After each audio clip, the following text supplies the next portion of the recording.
Bago magsimula, mag-subscribe ka na sa channel at i-like ang video para hindi mo makaligtaan ang anumang detalye ng kwentong ito na kahanga-hanga. Ang araw ay nagsimula sa tila karaniwang paraan sa Jerusalem, ngunit may kakaibang bigat ang hangin. Sa labas ng lungsod, ang mga tao'y dumaragsa papunta sa Golgotha, isang lugar na kilala bilang bundok ng bungo.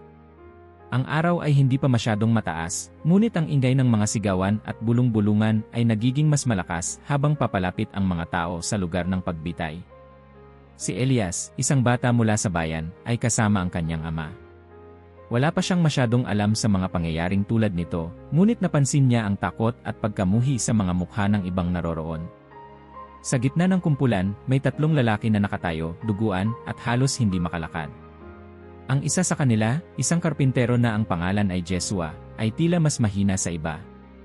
Bakit nila siya dinadala roon, Ama? Tanong ni Elias, hawak ang laylayan ng damit ng kanyang ama. Dahil sinabi niyang siya ang anak ng Diyos, sagot ng kanyang ama na may bahid ng takot at kaba sa boses. Sa unahan, ang mga sundalo ay nagmamadaling ilagay ang mga krus sa lugar.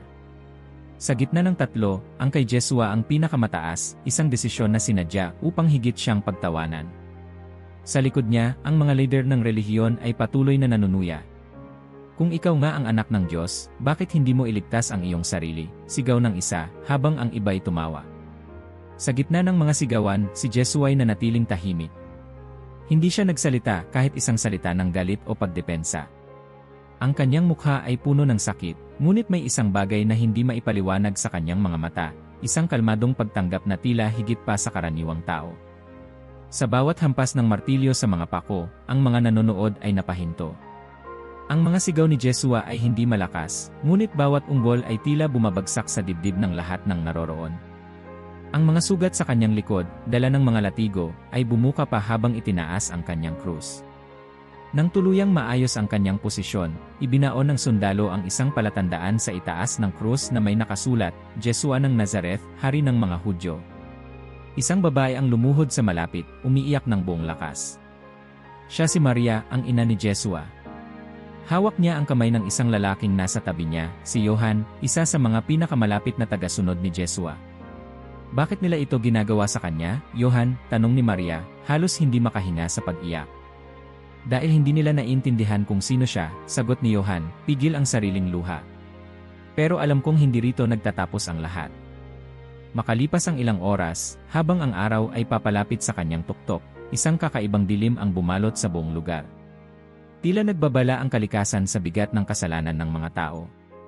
Tahimik na tahimik ang paligid, isang bagay na bihirang mangyari sa mga ganitong tagpo. Kahit ang mga sundalo'y tumigil sa pag-uusap. Bakit biglang dumilim, bulong ng isang babae sa likuran? Hindi ko alam, sagot ng kanyang asawa na may halong kaba sa boses. Habang lahat ay nagtataka, si Jesua ay nagtaas ng kanyang ulo, dahan-dahang binuksan ang kanyang mga mata, at tila may iniipon na lakas upang magsalita. Ang unang pahayag mula sa kanyang labi ay hindi inaasahan ng sinuman. Ang dilim na bumalot sa Golgotha ay tila nagpapatigil sa oras. Ang mga tao, na kanina'y nagsisigawan at nanunuya, ngayon ay tahimik na nag-aabang ng hindi nila maipaliwanag. Sa gitna ng katahimikan, si Jesua, nakapako sa gitnang krus, ay dahan-dahang nagsalita. Mahina ang kanyang tinig ngunit bawat salita ay tumama sa dibdib ng mga nakarinig. Ama, patawarin mo sila sapagkat hindi nila alam ang kanilang ginagawa. Ang bigat ng panalangin iyon ay tila nagpaikot ng hangin. Ang mga tao ay napatingin sa isa't isa. Ang mga lider ng relihiyon, na kanina'y puno ng yabang at sigla sa kanilang mga panlalait, ay tila napakurap. Ang ilang sundalo ay tumigil sa kanilang ginagawa, hindi sigurado kung ano ang kanilang narinig. Patawarin mo sila, bulong ng isang sundalo na nakatingala sa krus. Si Marcus, isang veteranong mandirigma, ay nagtaas ng kilay. Sino ang nagpapatawad sa ganitong pagkakataon? Sa gilid ng lugar, isang bata ang mahigpit na nakahawak sa laylayan ng kanyang ama. Ama, tanong ni Elias, bakit niya sila pinapatawad? Hindi ba dapat siyang magalit? Huwag kang magtanong ng ganyan, Elias, sagot ng kanyang ama na halatang nagtatago ng kaba. Ang taong ito kakaiba siya. Ngunit kahit ang ama'y walang malinaw na sagot. Ang isang babae, lumuhod sa lupa habang yakap ang kanyang anak, ay lumapit sa mga nagdadalamhati. Hindi ko lubos maunawaan ang kanyang sinabi, bulong niya. Pero parang hindi lang iyon para sa mga nagpako sa kanya. Parang kasama tayo sa panalangin iyon. Sa harap ng krus, isang pariseo ang ngumiti ng may paghamak. Kapatawaran. Iyan ang sinasabi ng mahihina, ani niya sa kanyang kasama. Ang tunay na mga pinili ng Diyos ay nagpapakita ng lakas. Ngunit kahit ang kanyang tinig ay bahagyang nabasag ng pag-aalinlangan. Sa kabila ng lahat, si Jesua ay nanatiling tahimik matapos ang kanyang panalangin. Ngunit ang mga salitang binitiwan niya ay parang hindi nawawala sa hangin. Ang bawat isa sa paligid ay tila binabalot ng hindi maipaliwanag na bigat, ang bigat ng kapatawaran. Isang sundalo ang nakatayo sa tabi ni Marcus, hawak ang kanyang sibat. Kung siya ang hari ng mga Hudyo, bakit siya nagpapatawad? Tanong niya, hindi makapaniwala. Baka hindi natin nauunawaan kung ano ang tunay na hari, sagot ni Marcus, nakatingin sa malayo. Habang ang araw ay patuloy na bumababa, ang hangin sa paligid ng Golgotha ay tila mas nagiging mabigat. Ang panalangin iyon, bagamat kakaunti ang salita, ay nagsimula ng isang alon ng pagbabago sa puso ng mga nakasaksi. Hindi nila alam na ang kapatawaran ni Jesua ay higit pa sa mga naroon. Muli siyang tumingala sa langit, tila kinakausap ang Ama. Kahit sa gitna ng kanyang sugat at pagdurusa, ang kanyang mga mata ay puno ng awa, hindi galit. At habang ang katahimikan ay bumalot muli sa paligid, lahat ay naramdaman ang bigat ng mga sandaling iyon, isang paanyaya sa pagbabagong loob na hindi nila maintindihan. Ang hangin sa Golgotha ay tila mas mabigat sa bawat minutong lumilipas. Sa pagitan ng mga sigaw at bulungan ng mga tao, may dalawang boses na bumalot sa katahimikan. Ang mga ito ay nagmula sa dalawang lalaking nakapako sa magkabilang gilid ni Jesua, parehong kriminal, ngunit may magkaibang pananaw sa kanilang sitwasyon. Ang unang lalaki, sa kanyang pagdurusa, ay tumingin kay Jesua ng may galit. Kung ikaw ang Mesyas, iligtas mo ang iyong sarili at iligtas mo rin kami, sigaw niya, na puno ng panunuya. Ang kanyang boses ay parang pag-aalsa, laban sa anumang pag-asa. Ang mga taong nasa paligid ay natahimik, naghihintay kung paano tutugon si Jesua, ngunit hindi siya sumagot. Ang kanyang katahimikan ay tila mas malakas kaysa sa anumang salita.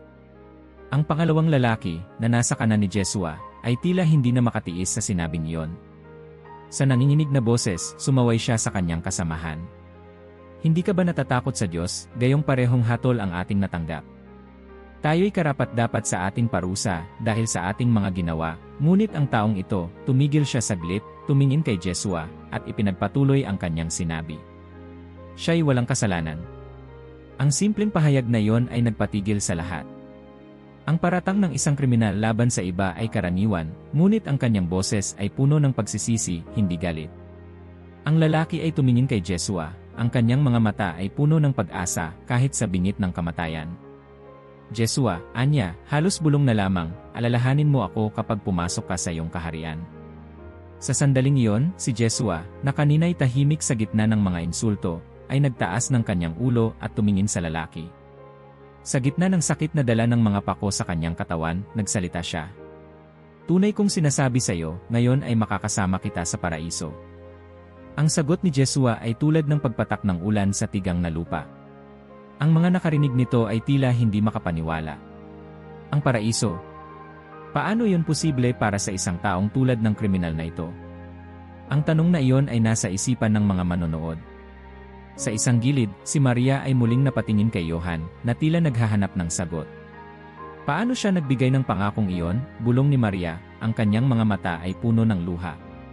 Ang kaharian niya ay hindi tulad ng iniisip natin, sagot ni Yohan, mahina ngunit matatag.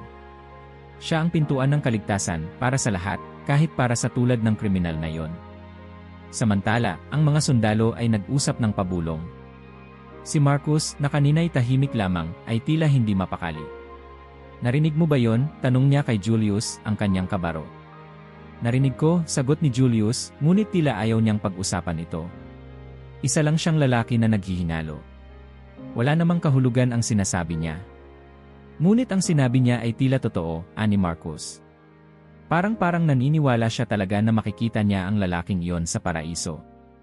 Habang ang araw ay tila nagiging mas mapanglaw, ang kriminal sa kanan ni Jesua ay tahimik na napangiti. Ang kanyang mukha, bagamat puno ng sakit, ay nagkaroon ng kakaibang kapayapaan. Hindi na siya natatakot.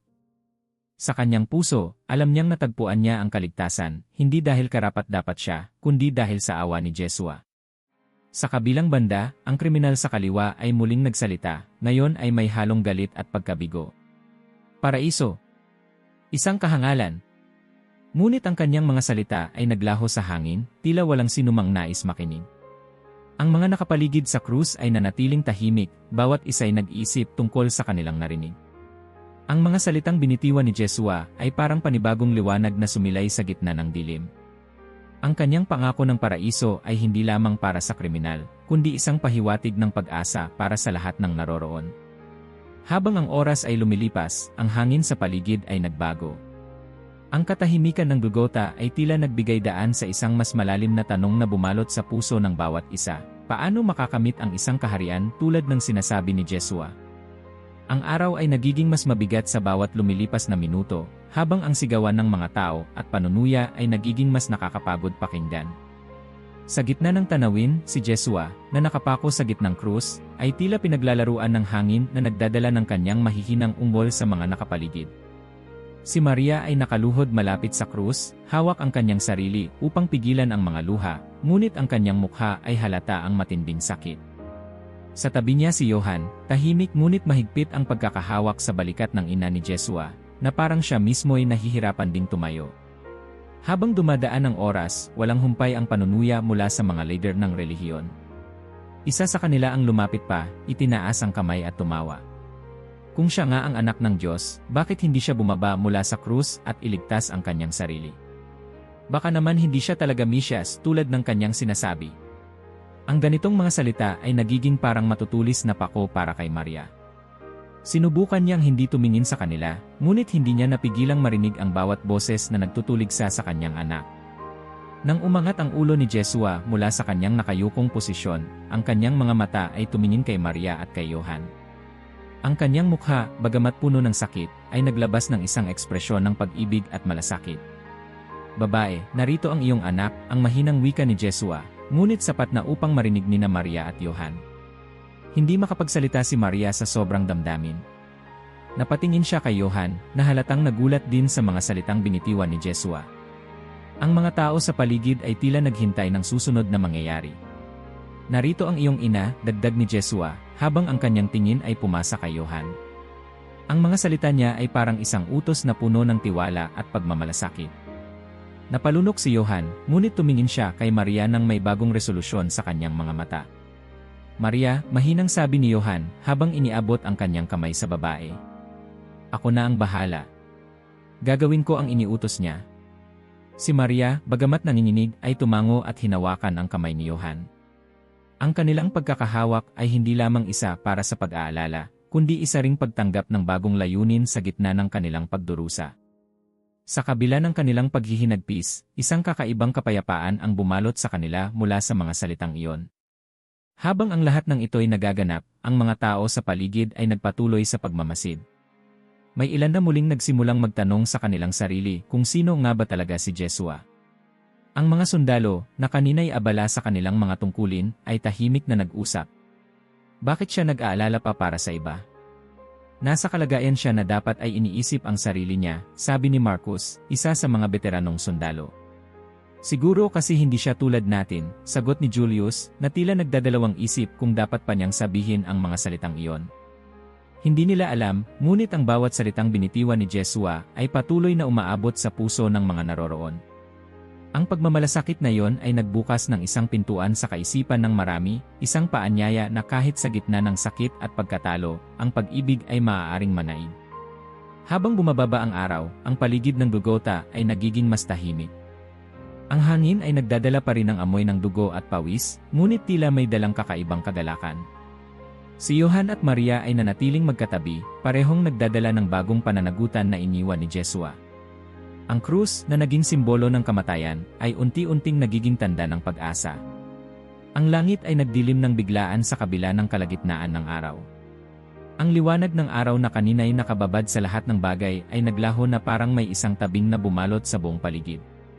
Ang mga tao sa Golgotha, na kanina'y maingay at abala sa kanilang mga bulong at panunuya, ay tahimik na ngayon. May kakaibang pakiramdam ng takot na bumalot sa kanila, ngunit walang makapagsabi kung bakit. Sa gitna ng dilim, ang tinig ni Jesua ay muling umalingaw-ngaw, mas malakas kaysa sa inaasahan ng sinuman, na tila ang bawat hibla ng lakas niya ay ginamit upang mabigkas ang mga salita. Diyos ko, bakit mo ako pinabayaan?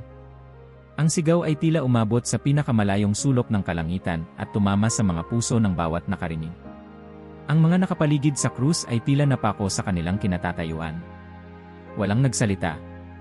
Kahit ang mga sundalo, na kanina'y abala, ay huminto sa kanilang ginagawa.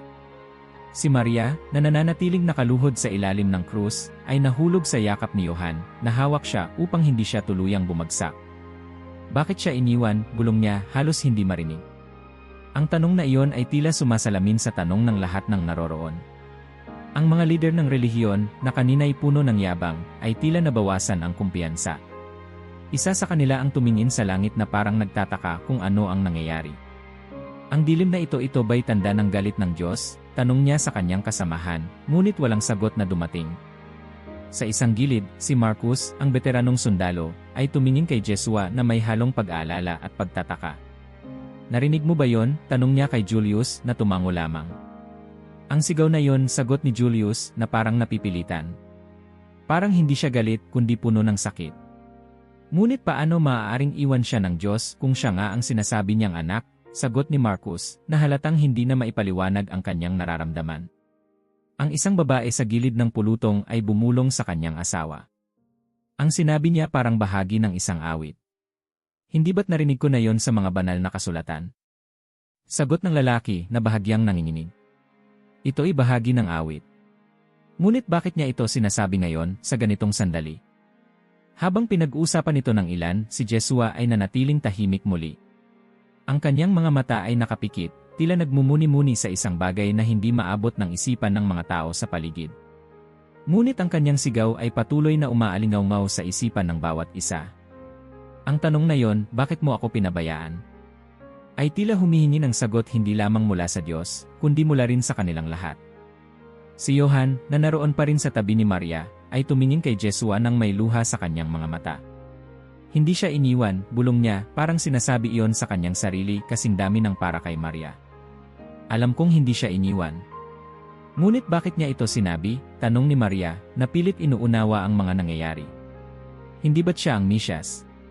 Paano siya maaabandona ng kanyang ama? Ang mga salitang iyon ni Maria ay parang katanungan na bumabalot sa buong lugar. Lahat ay nagtataka kung paano maaaring maranasan ni Jesua ang ganoong uri ng sakit, hindi lamang pisikal, kundi espiritual. Ngunit habang tumatagal ang dilim, unti-unting naintindihan ng ilan sa kanila ang mas malalim na kahulugan ng kanyang sigaw. Sa kabilang banda, ang mga sundalo ay nag-usap pa rin, ngunit sa mas mababang tono kaysa kanina. Si Marcus ay patuloy na nagmamasid kay Jesua, na parang may hinahanap na sagot. Kung siya'y nagsasabi ng totoo, ani Marcus, baka ang sigaw niya ay hindi tanda ng kahinaan. Baka ito'y tanda ng pagsunod. Ngunit sino ang susunod sa ganoong uri ng paghihirap? Sagot ni Julius, halatang hindi pa rin sigurado. Ang kanilang pag-uusap ay naputol nang muling bumigat ang hangin. Tila mas sumisikip ang kanilang mga dibdib habang patuloy ang paghihirap ni Jesua. Ngunit kahit sa gitna ng sakit, ang kanyang mga mata ay hindi kailanman nagpakita ng pagkatalo. Habang papalapit ang dulo ng araw, ang dilim ay nanatiling hindi maipaliwanag. Ang mga tao, kahit ang mga nanunuya kanina, ay tila nagiging mas tahimik. Ang ilan sa kanila ay nagsimulang maglakad palayo, hindi na kayang harapin ang bigat ng tanawin. Ngunit ang iba'y nanatili, nakatingin kay Jesua, umaasang mauunawaan nila ang kahulugan ng lahat ng ito. Sa kanilang mga puso, ang tanong na iniwan ng kanyang sigaw ay nanatiling buhay, paano ang isang taong tulad niya ay makakaranas ng ganitong uri ng pag-abandona? At paano ito maaaring bahagi ng plano ng Diyos? Ang oras ay tila tumigil sa ilalim ng nakakapasong init ng araw. Sa gitna ng dilim na bumalot sa buong kalupaan, ang hangin ay nanatiling mabigat at puno ng tensyon. Ang mga tao sa paligid ng Golgotha ay hindi pa rin makapagsalita ng buo. Ang sigaw ni Jesua kanina, na nagtanong kung bakit siya iniwan, ay nag-iwan ng malalim na marka sa kanilang mga puso at isipan. Ngunit sa gitna ng katahimikan, ang mahina ngunit malinaw na tinig ni Jesua ay muling nagbigay ng sigla sa lugar. Nauuhaw ako. Ang mga salitang iyon, bagamat tila simpleng pahayag, ay nagdala ng kakaibang kilabot sa mga nakarinig. Ang kanyang tinig ay puno ng kahinaan, ngunit may dala rin itong kakaibang kapangyarihan. Ang ilan sa mga tao ay tumingin sa isa't isa, nagtataka kung ano ang ibig sabihin nito. Ang isang sundalo ay mabilis na lumapit, may dalang espongha na isinawsaw niya sa suka. Ito ang tanging likidong mayaalok nila sa isang tao sa ganoong kalagayan. Ipinasok niya ito sa dulo ng isang mahabang sibat at iniabot sa labi ni Jesua. Tumigil ang lahat ng kilos sa paligid. Kahit ang mga nanunuya kanina ay tahimik na nagmasid habang unti-unting lumapit ang espongha sa bibig ng nakapako. Si Marcus, na patuloy na nagmamasid, ay nagtanong kay Julius. Bakit nila siya bibigyan ng suka?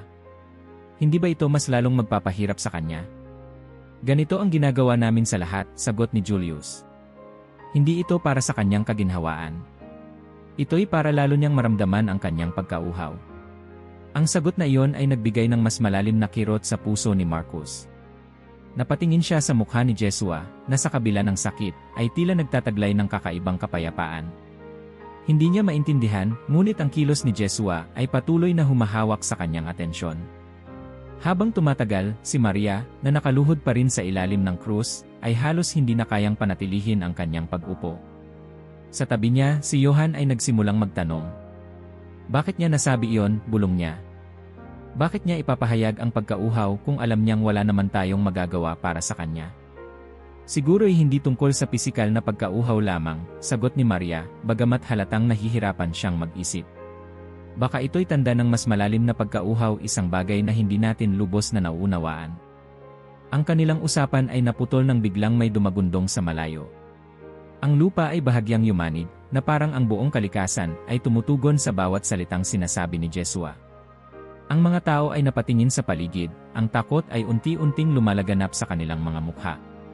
Ang ilan sa mga leader ng relihiyon ay nagtipon-tipon malapit sa krus, tila nagtataka kung ano ang susunod na mangyayari. Ang isa sa kanila, na kanina'y tahimik lamang, ay nagsalita ng mahina ngunit puno ng kaba. Hindi ba't sinabi ng mga propeta na ang Mesyas ay magdurusa? Nadadanas siya ng lahat ng ito upang tuparin ang plano ng Diyos.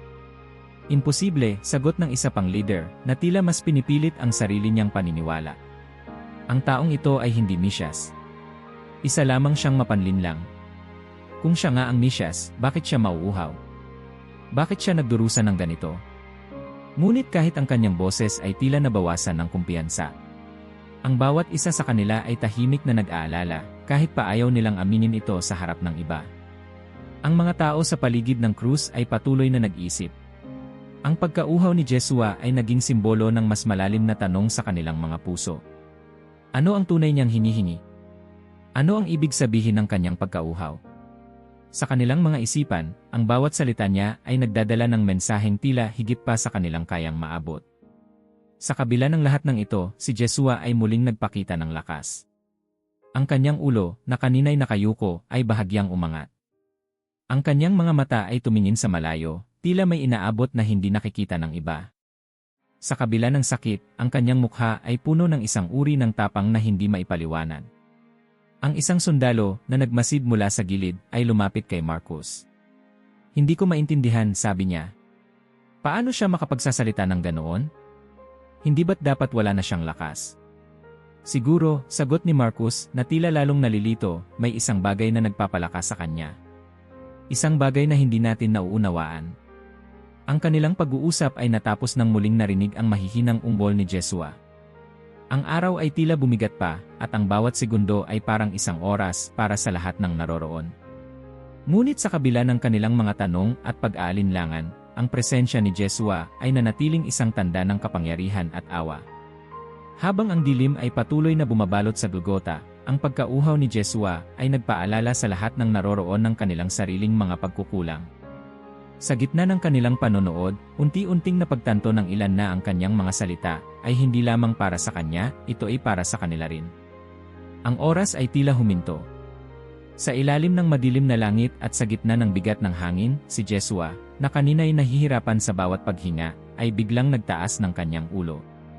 Ang kanyang mga mata, puno ng tapang, ay tumingin sa kalangitan. Sa kabila ng pagkahapo, isang malakas na tinig ang lumabas mula sa kanyang bibig, umalingaw-ngaw sa buong Golgota. Naganap na! Ang mga salitang iyon ay tulad ng kulog sa katahimikan. Ang lahat ng naroon ay napalingon. Ang mga nanunuya, ang mga lider ng relihiyon, ang mga sundalo, pati na ang mga tagasunod niya, lahat ay natigilan. May hindi maipaliwanag na lakas sa kanyang boses, isang pahiwatig na ang mga salitang iyon ay higit pa sa simpleng pagtatapos. Sa ilalim ng krus, si Maria at Johan ay nagkatinginan. Ang kanilang mga mukha ay puno ng luha, ngunit may kakaibang liwanag sa kanilang mga mata. Si Johan, bagamat naguguluhan, ay tahimik na nagninilay. Ano ang ibig niyang sabihin? Tanong ni Maria, halos pabulong. Baka tapos na ang kanyang misyon, sagot ni Johan, bagamat hindi rin niya lubos na maunawaan. Ang isang sundalo, si Marcus, ay tahimik na nagmasid. Ang mga salitang iyon ay tila tumagos sa kanya. Naganap na, tanong niya sa kanyang sarili. Ano ang natapos niya? Isa lamang siyang lalaki o baka higit pa doon? Ang kanyang kabaro, si Julius, ay tumingin sa kanya. Ano ang iniisip mo, Marcus? Hindi ko alam, sagot ni Marcus, ang kanyang mga mata ay nakatuon pa rin kay Jesua. Ngunit ang mga salitang iyon parang may bigat na hindi ko maipaliwanag. Ang mga leader ng relihiyon sa kabilang banda ay muling nagtipon. Isa sa kanila ang tumingin sa paligid, tila natatakot sa kung anong mangyayari. Sinabi niyang naganap na. Ano ang ibig niyang ipakahulugan? Isa lamang itong ilusyon ng isang desperado, sagot ng isa pa, bagamat ang tono niya ay puno ng pag-aalinlangan. Ngunit kahit sila, sa kaibuturan ng kanilang puso, ay hindi makapagpigil ng tanong, paano maaaring magkaroon ng ganitong kapangyarihan ang isang lalaki na nakapako sa krus? Ang lupa ay biglang yumanig. Ang mga tao ay napatigil sa kanilang ginagawa, ang kanilang mga mukha ay puno ng takot. Ang panginginig ng lupa ay tila tumutugon sa mga salitang sinabi ni Jesua. Ang ilan sa kanila ay napatakbo palayo, ngunit ang karamihan ay nanatili, hindi mayalis ang tingin sa krus. Sa gitna ng kaguluhan, isang sundalo ang sumigaw. Tignan niyo ang templo. Ang belo ng templo ay napunit mula sa itaas hanggang sa ibaba. Ang balita ay mabilis na kumalat sa mga naroroon, at ang kanilang takot ay naging mas malalim. Anong ibig sabihin nito? Tanong ng isang babae sa kanyang asawa, mahigpit na hawak ang kamay ng kanilang anak. Hindi ko alam, sagot ng lalaki, nanginginig ang boses. Ngunit ang mga ito ay hindi basta-bastang pangyayari. Ang lalaking ito baka may kinalaman siya sa lahat ng ito. Sa ilalim ng krus, si Marcus ay nanatiling nakatayo, ang kanyang mga mata ay hindi maalis kay Jesua. Bakit parang ang lahat ay nagbabago dahil sa kanya? Tanong niya kay Julius. Baka dahil may mas malalim na dahilan ang lahat ng ito, sagot ni Julius, bagamat halatang hindi niya rin alam ang sagot. Ang mga tao sa paligid ay nag-uusap ng pabulong, ngunit walang makahanap ng sagot. Ang sigaw ni Jesua na, naganap na, ay parang isang pahiwatig na may isang bagay na natapos, isang labanan, isang misyon, o marahil isang plano na hindi nila lubos na maunawaan. Habang ang hangin ay patuloy na bumibigat, si Jesua ay muling yumuko ang ulo. Ang kanyang mga mata ay dahan-dahang pumikit, ngunit ang kanyang mukha ay puno ng kapayapaan. Ang kanyang huling sigaw ay hindi tanda ng pagkatalo, ito ay tanda ng tagumpay.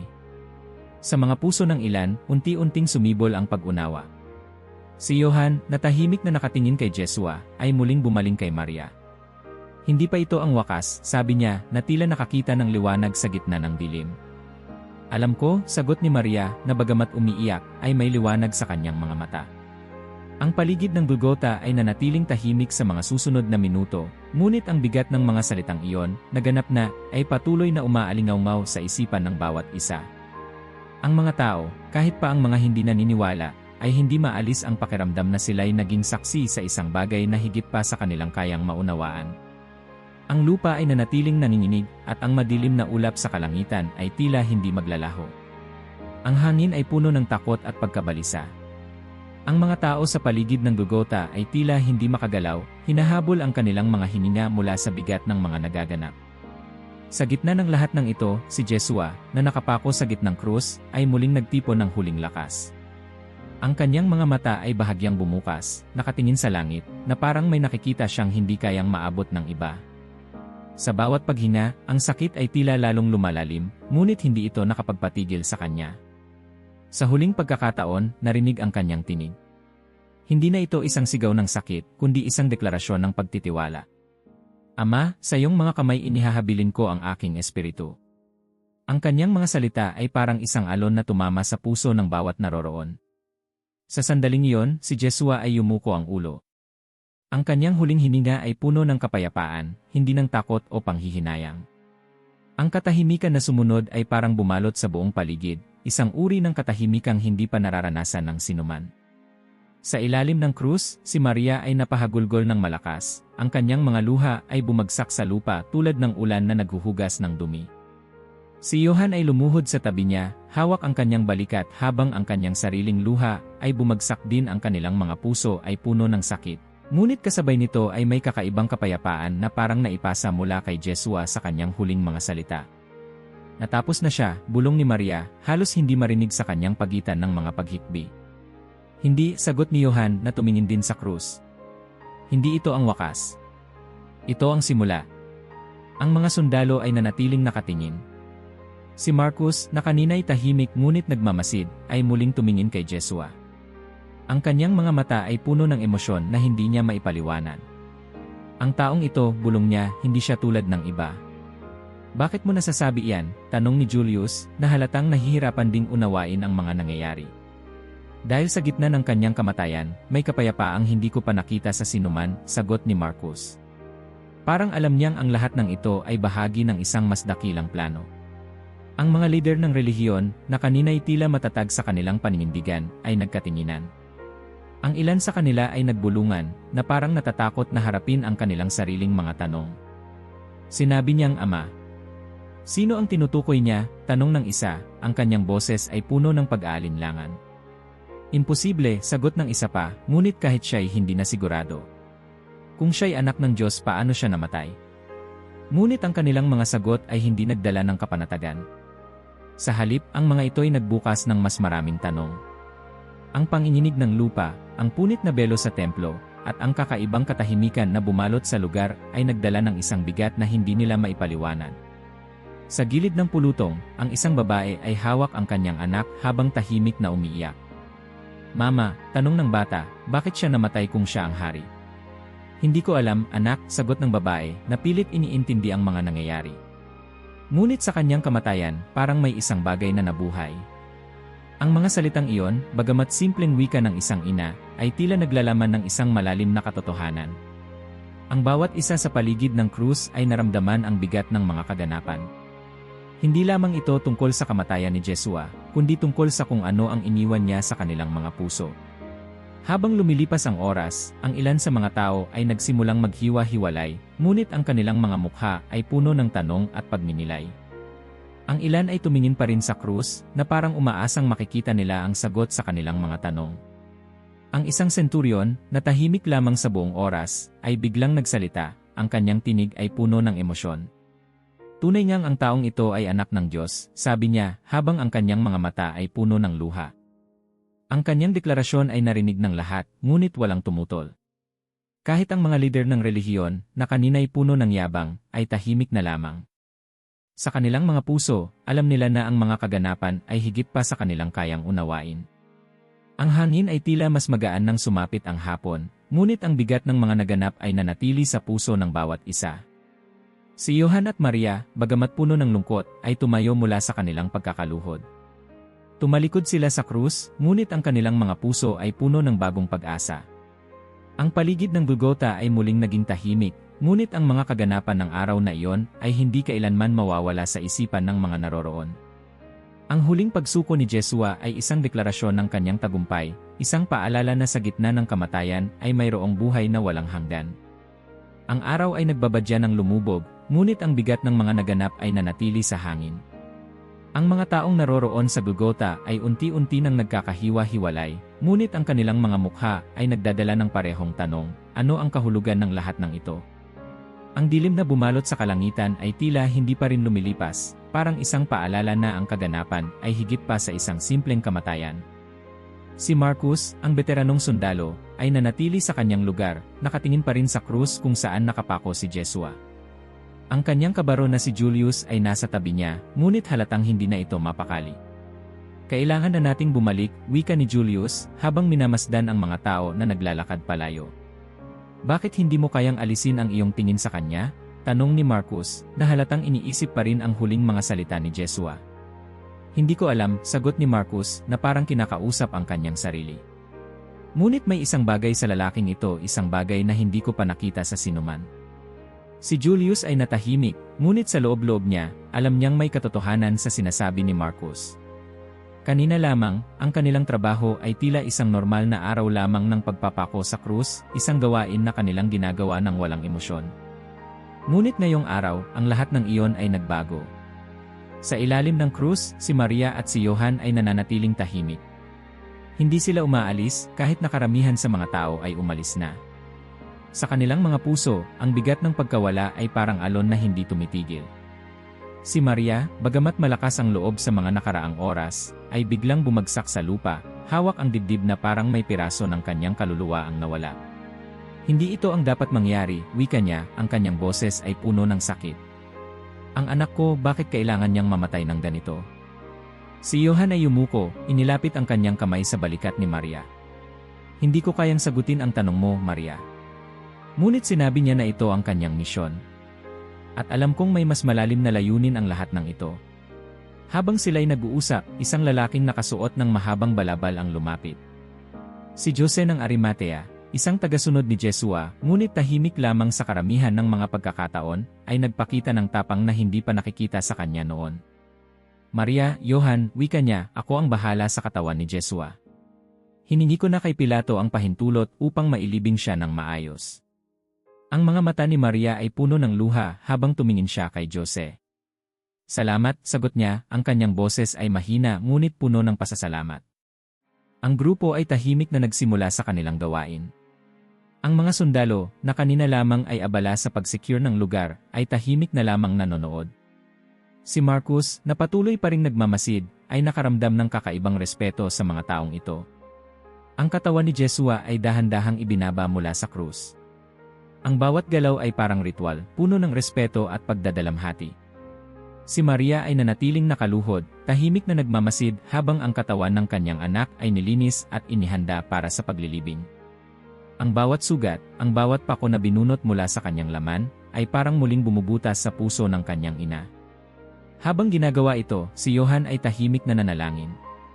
Ang kanyang mga labi ay gumagalaw, ngunit walang tunog ang lumalabas. Sa kanyang isipan, iniisip niya ang lahat ng mga turo ni Jesua, ang bawat himala, at ang bawat salita na nagbigay sa kanya ng bagong buhay. Paano natapos ang lahat ng ito sa krus? Sa kabilang banda, ang mga leader ng relihiyon ay nagtipon-tipon sa kanilang templo. Ang kanilang mga mukha ay puno ng pag-aalala, hindi dahil sa kamatayan ni Jesua, kundi sa takot na baka may mangyaring mas malaki pagkatapos nito. Dapat tayong maging handa, sabi ng isa. Sinabi niyang babangon siya muli pagkatapos ng 3 araw. Hindi natin maaaring hayaang mangyari yon. Ano ang iyong mungkahi? Tanong ng isa pa. Siguraduhin nating bantayan ang kanyang libingan. Hindi maaaring magnakaw ang kanyang mga tagasunod at sabihin na siya'y nabuhay. Ang kanilang mga salita ay puno ng kaba, ngunit sa kanilang mga puso, may maliit na tinig na nagtatanong, paano kung totoo ang kanyang sinasabi? Samantala, si Marcus, na bumalik sa kanyang barracks, ay hindi pa rin mapakali. Ang mukha ni Jesua, ang kanyang mga salita, at ang kanyang kamatayan ay parang mga alaala na hindi niya kayang kalimutan. Umupo siya sa isang bangko, hawak ang kanyang sibat, at tumingin sa malayo. Marcus, wika ng isa sa kanyang mga kasama, hindi ka pa ba natutulog? Hindi ko kaya, sagot ni Marcus, ang kanyang boses ay puno ng pagkabahala. Ang lalaking iyon parang iniwan niya ang kanyang marka sa akin. Isa lamang siyang kriminal, sagot ng kasama.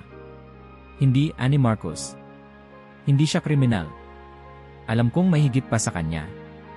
Habang lumilipas ang oras, ang mga tao sa paligid ng Golgotha at sa Jerusalem ay patuloy na nag-uusap tungkol sa mga nangyari. Ang balita tungkol kay Jesua, ang kanyang huling mga salita, at ang panginginig ng lupa ay mabilis na kumalat. Ang bawat isa ay may sariling opinyon, ngunit iisa ang sigurado, ang araw na iyon ay hindi kailanman makakalimutan.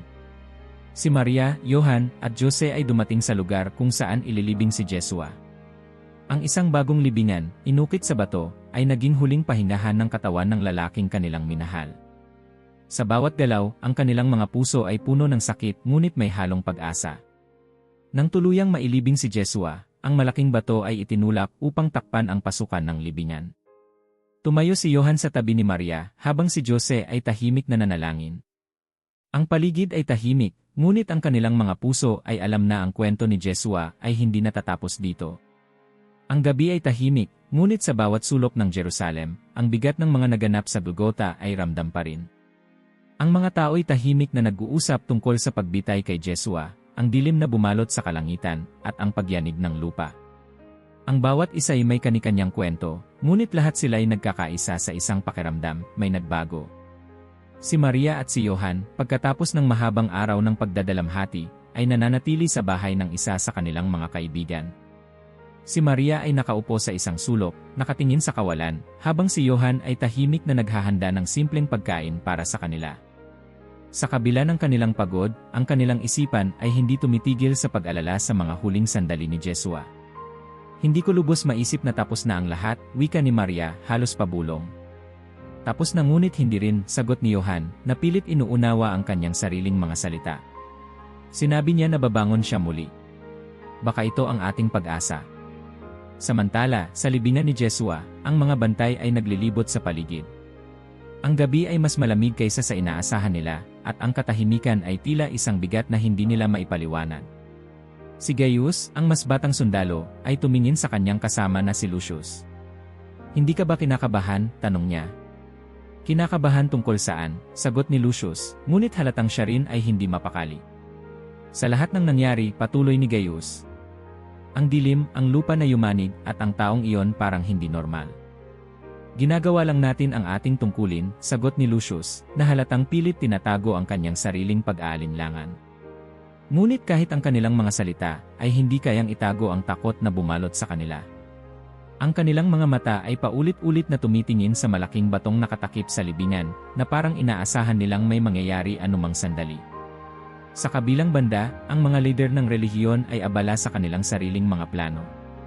Sa harap ng gobernador na si Pilato, sila'y nagtipon upang hilingin na bantayan ang libingan. Hindi tayo maaaring magpabaya, sabi ng isa sa kanila. Ang mga tagasunod niya ay maaaring magnakaw ng kanyang katawan at sabihin na siya ay nabuhay muli. Ano ang nais ninyong gawin? Tanong ni Pilato, na tila nawawalan na ng pasensya sa kanilang mga kahilingan. Maglagay ng mga bantay sa libingan. Siguraduhin nating hindi sila makakilos, sagot ng leader na may halong kaba sa kanyang boses. Gawin niyo ang gusto ninyo, tugon ni Pilato, na bahagyang nagkibit balikat. Wala akong pakialam sa bangkay ng isang taong patay na. Ngunit kahit ang kanilang mga plano ay hindi lubos na nakapagbigay ng kapanatagan sa kanilang mga puso. Ang takot na baka ang sinabi ni Jesua ay totoo ay parang anino na hindi nila matakasan. Sa ikalawang araw pagkatapos ng kamatayan ni Jesua, ang mga tagasunod niya ay tahimik na nagtipon sa isang silid. Ang kanilang mga mukha ay puno ng lungkot at takot, ngunit may bahid din ng pag-asa. Si Pedro, na dati laging malakas ang loob, ay tila nawala sa sarili. Paano kung mali tayo? Tanong niya, ang kanyang boses ay puno ng pagdududa. Hindi tayo nagkamali, sagot ni Tomas, na bagamat kilala sa kanyang pag-aalinlangan, ay may kakaibang tapang sa kanyang tono. Nakita natin ang lahat ng ginawa niya. Narinig natin ang lahat ng sinabi niya. Paano natin ito maitatanggi? Ngunit paano kung hindi siya bumangon? Tanong ni Pedro, na tila hindi kayang alisin ang takot sa kanyang puso. Kung sinabi niyang babangon siya, gagawin niya, sagot ni Maria Magdalena, na tahimik lamang sa isang sulok, ngunit ngayon ay nagsalita ng buong tapang. Hindi siya nagsinungaling kailanman. Sa madaling araw ng ikatlong araw, habang ang mundo ay tila natutulog pa, isang kakaibang liwanag ang lumitaw sa paligid ng libingan ni Jesua. Ang lupa ay muling yumanig, mas malakas kaysa sa unang beses. Ang malaking batong nakatakip sa libingan ay gumalaw, na parang itinulak ng isang hindi nakikitang lakas.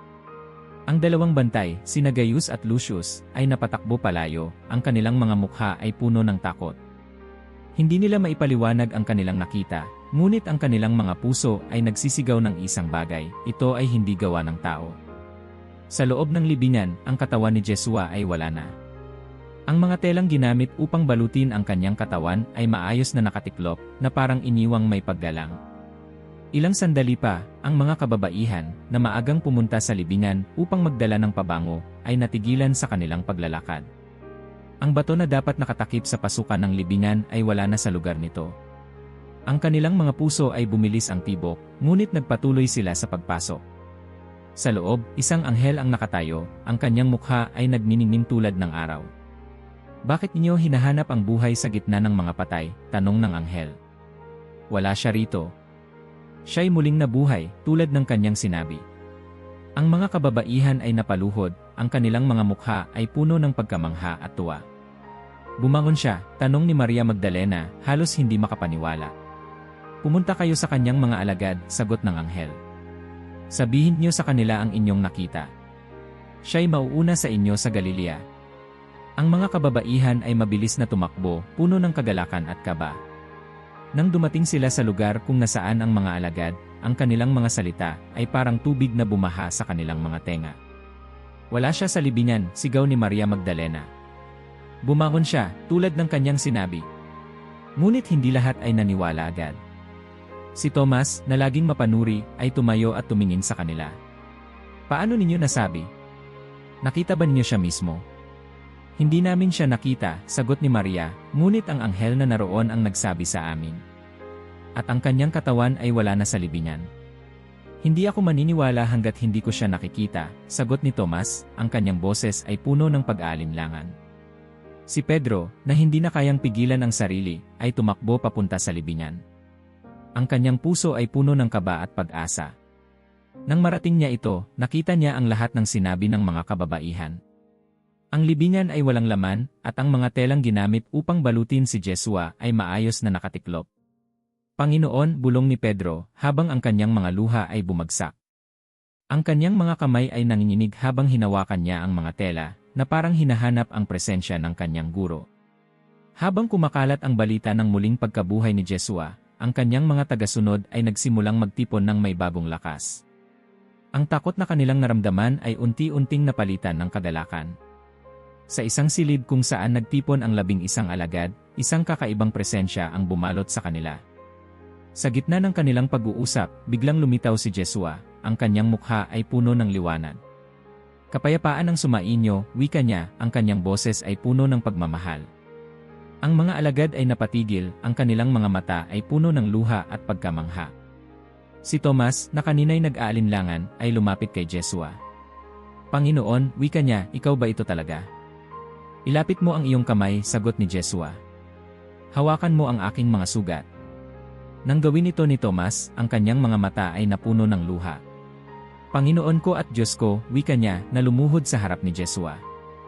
Ang balita ng muling pagkabuhay ni Jesua ay kumalat sa buong Jerusalem at sa labas nito. Ang mga tagasunod niya, na dati takot at nagtatago, ay nagkaroon ng bagong tapang. Sa kanilang mga puso, alam nilang ang kwento ni Jesua ay hindi natapos sa krus. Ito'y simula ng isang bagong kabanata, isang pangako ng buhay na walang hanggan para sa lahat ng naniniwala. Kung ikaw ay nakarating hanggang dulo ng video, i-comment ang salitang liwanag sa baba. Ipaalam sa amin na nandito ka at naranasan mo ang buong kwento. Salamat sa iyong pagsubaybay.